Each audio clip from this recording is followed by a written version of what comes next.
Hello students, welcome in this class. इस class में हम पुनः एक बार उपस्थित हैं। चैप्टर हमारा P block elements group 13 and 14, खास करके कार्बन फैमिली का ये नीट पीवाई के क्वेश्चंस जो कि नीट एग्जामिनेशन में प्रीवियस ईयर में ये क्वेश्चन पूछे गए हैं। बहुत ही महत्वपूर्ण क्वेश्चन, उनका डिस्कशन करने के लिए आज हम उपस्थित हैं।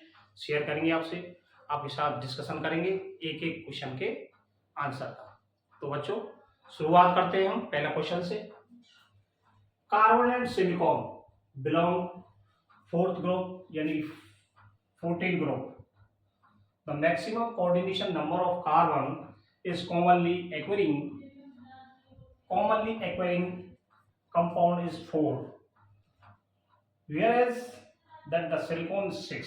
यानी कि कह रहा है कि कार्बन 4 और सिलिकॉन 6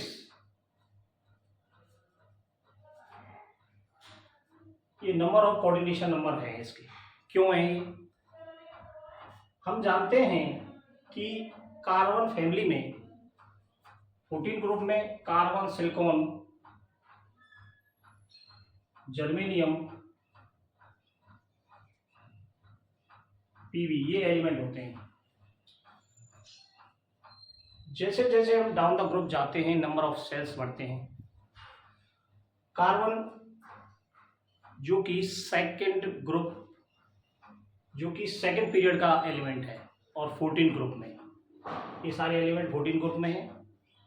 सेकंड पीरियड में क्या होता है, इनका जो इलेक्ट्रॉन कॉन्फ़िगरेशन है 2s2 2p2, यानी कि 4 इलेक्ट्रॉन्स इसमें वैलेंस सेल इलेक्ट्रॉन 4 होते हैं। कार्बन के पास तीसरा कोई ऑर्बिटल नहीं होता। 2s और 2p ये 2 ऑर्बिटल दूसरा ऑर्बिटल्स है।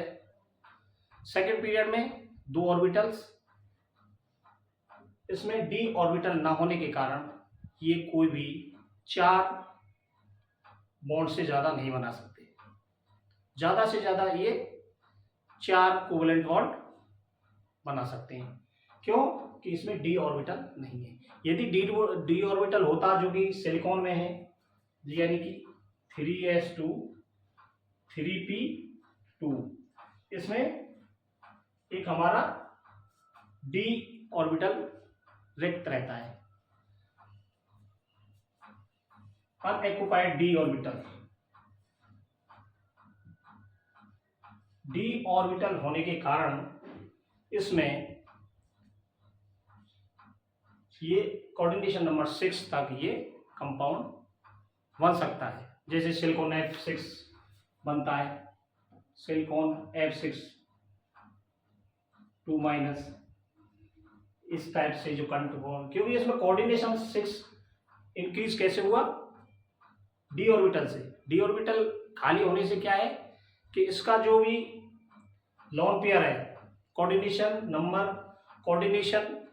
बॉन्ड बनाएगा और इनके जो इलेक्ट्रॉन्स हैं लोन पेयर है, इनका कोऑर्डिनेशन बॉन्ड बनेगा, तो इसे कंपाउंड हमारा बनता है।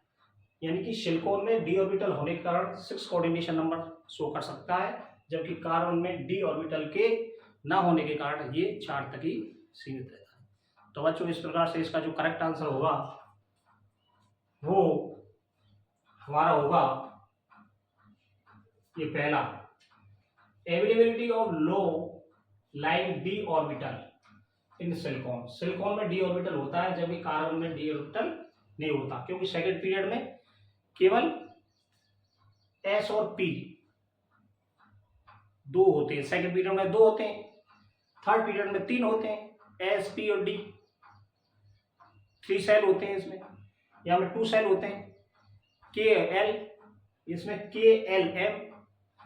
तो यही कारण है कि d ऑर्बिटल्स होने की वजह से सिलिकॉन 6 बनाता है और कार्बन 4 बनाता है।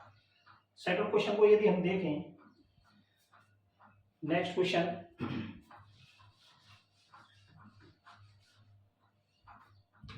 Match list first, match list second.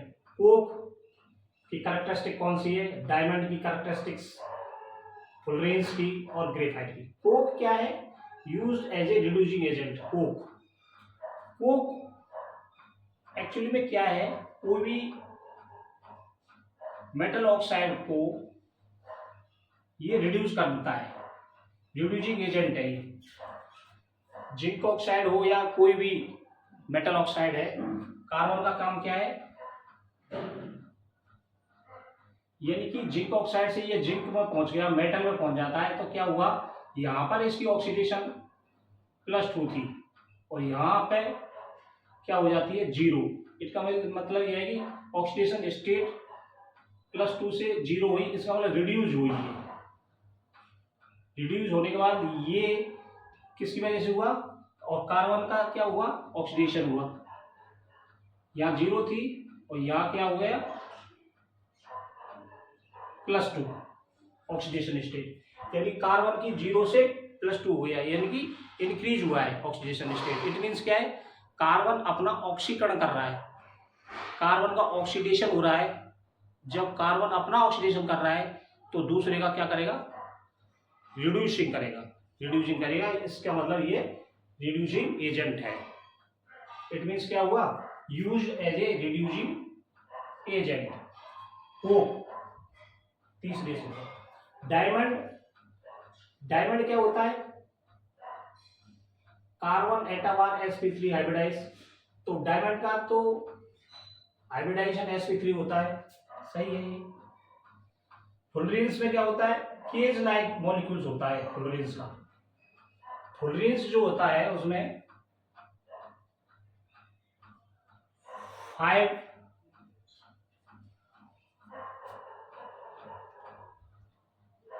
बले होती है,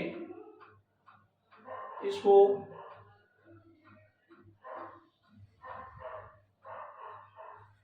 सिक्स रिंग घेरे हुए रहती है, इस टाइप से उसमें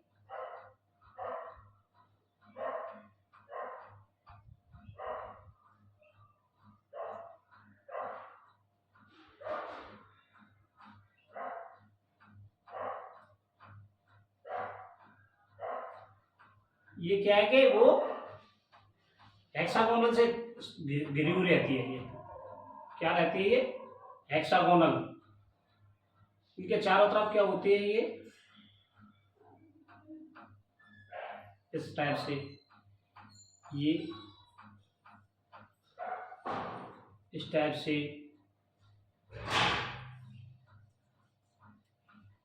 इस टाइप से और इस टाइप से,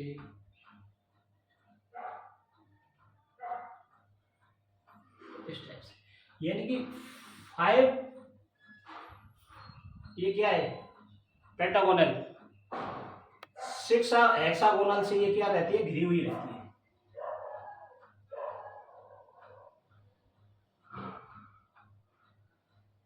ये हेक्सागोनल, तो इसमें 5 रिंग 20 होती हैं और 6 रिंग ये 12 होती हैं और ये 20 रिंग होती है। इसमें 12 रिंग होती हैं। 5 कोण वाली क्या है, ये हेक्सागोनल, ये पेंटागोनल तो 12 रिंग होती है, 6 हेक्सागोनल क्या होती है 20 रिंग्स। इस प्रकार से जो इसका जो स्ट्रक्चर है फुलरेंस का, तो ये होता है। एक्चुअली में इसका जो नाम है फुलरेंस, ये केज लाइक मॉलिक्यूल्स है। जब ये ग्रेफाइट में क्या है, use as a lubricant, graphite lubricant की भांति कार्य करता है। तो इसका जो करेक्ट आंसर होगा हमारा ए मैचिंग थर्ड, ए का थर्ड और बी का 1 और सी का 4। Equal D option is the correct answer. इसमें डी ऑप्शन जो है करेक्ट आंसर है। नेक्स्ट क्वेश्चन डिस्कशन करते हैं। Third, choose the correct statement, both diamond and graphite used as a dry lubricant. गलत बात है। यानी कि ग्रेफाइट तो ड्राई लुब्रिकेंट में यूज होता है, लेकिन डायमंड में नहीं। डायमंड तो बहुत हार्ड है, ग्रेफाइट में क्या है, लेयर्स बनी हुई होती है, लेयर्स वो क्या है, स्लिप हो जाती है, और जो एक लेयर्स और दो लेयर्स के बीच में जो वंडरवॉल फोर्सेस होता है, वो की जो हल्का फोर्स होता है, तो ये क्या है, स्लिपरी होता है, इसमें स्लिपरी का गुण होता है। एक लेयर दूसरी लेयर के ऊपर स्लिप हो जाती है ग्रेफाइट के अंदर, तो इसी कारण से ये लुब्रिकेंट में यूज होता है, जबकि डायमंड हार्ड होता है, तो ये गलत है। करेक्ट आंसर ढूंढना है हमने। Diamond and graphite have two dimensional, ये गलत है। देखो डायमंड एंड ग्रेफाइट दोनों में ही 3D स्ट्रक्चर होते हैं। डायमंड को देखें तो प्रत्येक जो कार्बन है वो 4 कार्बनों से घिरा रहता है। प्रत्येक कार्बन, यहाँ कार्बन, यहाँ कार्बन, फिर ये भी, ये कार्बन, प्रत्येक कार्बन 4 कार्बनों से घिरे रहता है, एक 3D स्ट्रक्चर प्राप्त होता है। जबकि ग्रेफाइट में क्या है, इसमें भी 3D स्ट्रक्चर है, इसमें स्ट्रक्चर हमारा लेयर बनती है,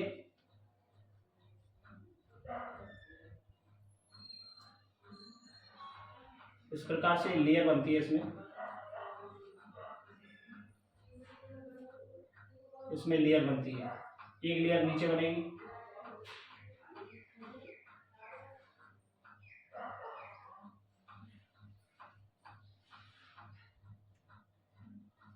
इस प्रकार से लेयर बनती है। तो ये जो लेयर बनेगी, इनमें क्या है, इनमें वॉन्डर वाल्स फोर्स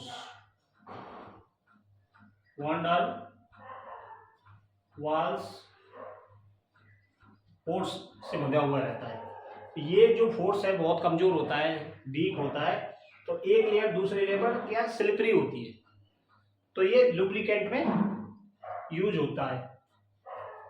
तो इसमें जो है 2 डायमेंशनल, ये 3D,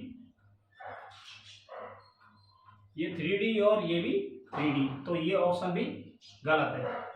diamond and graphite have dimensional. Diamond is a covalent और ग्रेफाइट इज आयनिक, दोनों कोवलेंट है। कार्बन कार्बन के बीच में जो बॉन्ड है और यहाँ पे जो कार्बन कार्बन है, ये क्या है, कोवलेंट है, कोवलेंट बॉन्ड होते हैं कार्बन कार्बन के बीच में, दोनों ही स्ट्रक्चर के अंदर, तो ये भी इसका रॉन्ग है। इसमें देखिए डायमंड इज sp3 हाइब्रिडाइजेशन और ग्रेफाइट इज sp2, ये सही है। इसमें देखो प्रत्येक कार्बन 4 कार्बनों से मिला हुआ है, इट मींस सिग्मा बॉन्ड 4 बनेंगे इसमें। जब 4 सिग्मा बॉन्ड होंगे तो इसका हाइब्रिडाइजेशन हो जाएगा sp3। इसमें प्रत्येक कार्बन 3 कार्बनों से जुड़ा रहता है, जैसे ये कार्बन है तो 3 कार्बन है, तो 3 सिग्मा बनते हैं इसमें, और जब 3 सिग्मा होते हैं तो हाइब्रिडाइजेशन हो जाएगा sp2। तो इस प्रकार से ये जो स्टेटमेंट है ये गलत स्टेटमेंट है, और हमें चूज द करेक्ट आंसर, ये हमारा सही ऑप्शन है, क्योंकि डायमंड sp3 होता है और ग्रेफाइट sp2 होता है। तो इस प्रकार से जो करेक्ट आंसर होगा वो बी ऑप्शन होगा। तो नेक्स्ट क्वेश्चन देखते हैं हम। नेक्स्ट क्वेश्चन,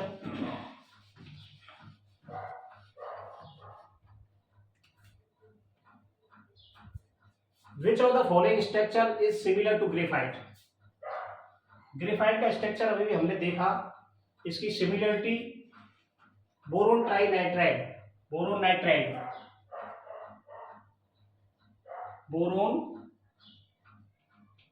नाइट्राइड, इसकी जो स्ट्रक्चर है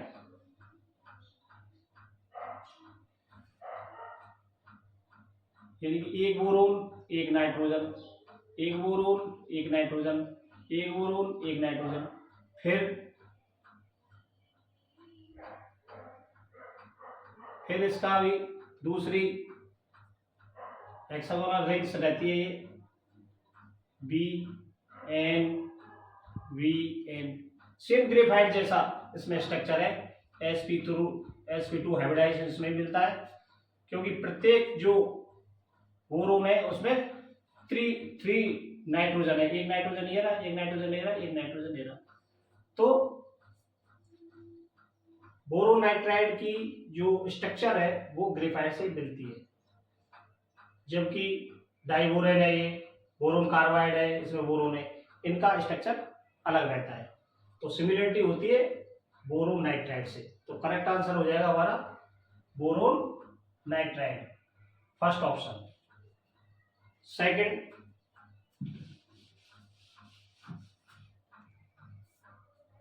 नेक्स्ट क्वेश्चन देखिए, which of the following does not show electrical conduction. बच्चों, इलेक्ट्रिकल कंडक्शन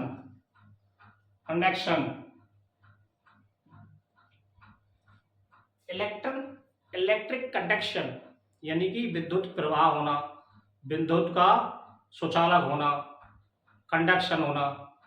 तो ये डिपेंड करता है हमारे फ्री इलेक्ट्रॉन्स। यदि मेटल्स के पास फ्री इलेक्ट्रॉन्स हो, कोई भी हमारा एलिमेंट्स है, यदि वहाँ पर फ्री इलेक्ट्रॉन्स हैं तो वो विद्युत का प्रवाह करेगा, वरना नहीं करेगा।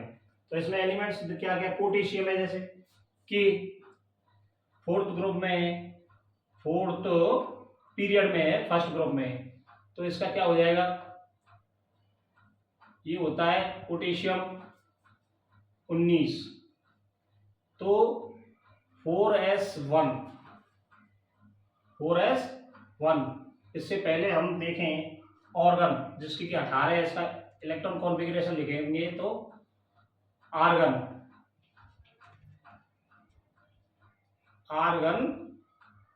4s1, ये इलेक्ट्रॉन कॉन्फ़िगरेशन है पोटेशियम का। तो इसमें एक इलेक्ट्रॉन फ्री है, तो ये कंडक्शन करेगा, क्या इलेक्ट्रिकल कंडक्शन होगा, फ्री इलेक्ट्रॉन है। ग्रेफाइट है, ग्रेफाइट में क्या है, प्रत्येक कार्बन 3 कार्बन से जुड़ा रहता है, प्रत्येक कार्बन 3 कार्बन से जुड़ता है। इट मीन्स क्या है, हर कार्बन के पास 4 इलेक्ट्रॉन्स होते हैं, फ्री इलेक्ट्रॉन्स। अब 3 इलेक्ट्रॉन्स तो ये हो गए, एक इलेक्ट्रॉन सभी के पास फ्री रहता है, इसके पास एक इलेक्ट्रॉन, इसके पास इलेक्ट्रॉन, इसके पास एक इलेक्ट्रॉन, इसके पास इलेक्ट्रॉन, क्योंकि इसकी कोवैलेंसी कितनी है, 4 है। वैलेंस शेल में इलेक्ट्रॉन कितना है कार्बन में, 4। तो जब ये 4 बॉन्ड बना रहा है कोई भी एक कार्बन अन्य कार्बन से, तो एक कार्बन ये, इसको यदि हम देखें, ड्रॉ करें, 1 2 3 4, एक कार्बन ये बना लिया, एक कार्बन ये बना लिया, एक कार्बन ये बना लिया, यानी कि एक इलेक्ट्रॉन शेष बच गया। तो ग्रेफाइट के अंदर क्या होता है, एक हर कार्बन के पास एक इलेक्ट्रॉन रहता है, जो कि डिलोकलाइज्ड होता है, पूरी रिंग में क्या करता है, वो घूमता है, गतिशील इलेक्ट्रॉन होता है। गतिशील इलेक्ट्रॉन होने के कारण ग्रेफाइट के अंदर इलेक्ट्रिकल कंडक्शन होता है। सोडियम की बात करें, सोडियम Na जो कि 11 रहता है, इसमें नियोन और 3s1, इसका इलेक्ट्रॉन कॉन्फिगरेशन ये है। नियोन का 10 होता है, एक रहता है हमारे 3 पीरियड में, एक इलेक्ट्रॉन इसमें फ्री है। तो इसमें नॉट शो इलेक्ट्रिकल कंडक्शन, कौन सा विद्युत का प्रवाह शो नहीं करता। इसमें डायमंड है, डायमंड में कोई भी फ्री इलेक्ट्रॉन्स नहीं होता, इसकी क्या है, क्रिस्टलाइन स्ट्रक्चर होता है, कठोर, जिसमें कोई भी कार्बन के पास इलेक्ट्रॉन फ्री नहीं है, क्योंकि प्रत्येक कार्बन अन्य 4 कार्बनों से जुड़ा हुआ होता है। जैसे एक कार्बन है, 4 इसकी वैलेंसी है, एक कार्बन यहाँ जुड़ गया, एक कार्बन यहाँ जुड़ गया, एक कार्बन यहाँ जुड़ गया, एक कार्बन यहाँ जुड़ गया, तो 4 सिग्मा बन गए। इसी कारण इसकी sp3 हाइब्रिडाइजेशन होती है, कोई भी इलेक्ट्रॉन खाली नहीं है। सभी इलेक्ट्रॉनों ने, 4 इलेक्ट्रॉन है, चारों ने एक बॉन्ड बना रखा है, एक बॉन्ड, 4 बॉन्ड इसकी कंप्लीट है, तो कोई भी फ्री इलेक्ट्रॉन्स नहीं है। Any free electrons are not available here. तो इसी कारण से ये जो डायमंड है ये इलेक्ट्रिकल कंडक्शन नहीं दिखाएगा, तो इसका ऑप्शन हो गया हमारा diamond. Next, percentage of lead in lead pencil. Lead pencil में लीड का कितना परसेंट है, ये 0 होता है, इसको याद रखें। लेड पेंसिल में जो लेड का परसेंटेज है वो क्या है, 0। Last question, in graphite electrons are, यानी ग्रेफाइट में इलेक्ट्रॉन्स क्या करते हैं, localise in each carbon atom. Localise का मतलब है इलेक्ट्रॉन्स एक ही स्थान पर व्यवस्थित हों, लोकलाइज्ड हों, स्थानीकृत हों, स्थानीकृत हों। लोकलाइज का मतलब है एक ही स्थान पर रुके हुए हों electrons. Localise on every third carbon, यानी कि प्रत्येक तीसरे कार्बन पर इकट्ठे हों इलेक्ट्रॉन्स, तीसरे कार्बन पर इलेक्ट्रॉन्स केवल उपस्थित हों, फ्री इलेक्ट्रॉन्स ना हो। यानी कि लोकलाइज का मतलब इलेक्ट्रॉन का मूवमेंट ना हो, गतिशील इलेक्ट्रॉन ना हो। Spread out between the structure, इसमें इलेक्ट्रॉन्स क्या है, spread out between the structure, पूरे स्ट्रक्चर में इलेक्ट्रॉन्स फ्री होते हैं। ये C option is the correct. होते क्यों है, इस क्या है, present in the anti bonding orbital, ये भी गलत है। तो ग्रेफाइट के अंदर होता क्या है, स्ट्रक्चर को यदि हम देखें ग्रेफाइट को, देखो इसमें 6 कार्बन रिंग होती है, इसमें 6 कार्बन रिंग, एक ये बना दी, जैसे एक ये बना दी, एक ये बना दी, 6 कार्बन रिंग, एक लेयर ये हो गई, एक लेयर हो गई, दूसरी फिर दूसरी ऐसे हो गई, फिर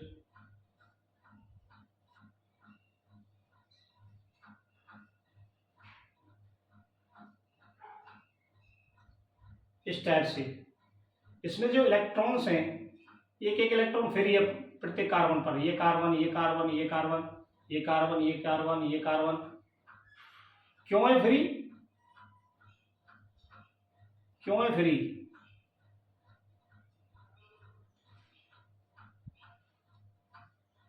क्योंकि प्रत्येक जो कार्बन है वो अन्य 3 कार्बन से जुड़ रहा है, जबकि कार्बन के पास 4 इलेक्ट्रॉन्स होते हैं। प्रत्येक कार्बन पर फ्री इलेक्ट्रॉन्स 4 होते हैं, 3 से तो जुड़ गया, तो 1 इलेक्ट्रॉन तो सबके पास फ्री है।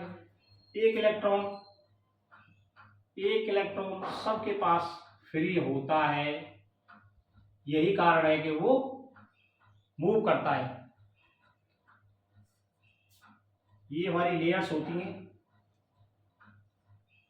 वांडरवाल फोर्स से,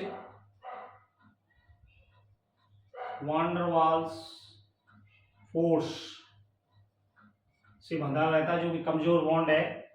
इसमें sp2 हाइब्रिडाइज होते हैं ये कार्बन, क्योंकि एक प्रत्येक कार्बन 3 कार्बन से जुड़ रहा है, यही कारण है कि इसमें एक इलेक्ट्रॉन का फ्री होना, प्रत्येक कार्बन पर एक इलेक्ट्रॉन फ्री होता है, जो कि डीलोकलाइज होता है। पूरे स्ट्रक्चर में ये इलेक्ट्रॉन्स क्या होते हैं, डीलोकलाइज, गतिशील इलेक्ट्रॉन्स होते हैं। यही कारण है कि ग्रेफाइट इलेक्ट्रिक कंडक्शन दिखाता है, इलेक्ट्रिकल कंडक्शन। तो इसका जो ऑप्शन का जो सही ऑप्शन है हमारा, in graphite electrons are spread out between the structure, यानी पूरे स्ट्रक्चर के अंदर ये स्प्रेड आउट रहते हैं, यानी कि ये इलेक्ट्रॉन फ्री इलेक्ट्रॉन्स है, प्रत्येक कार्बन के पास एक फ्री इलेक्ट्रॉन्स पाया जाता है।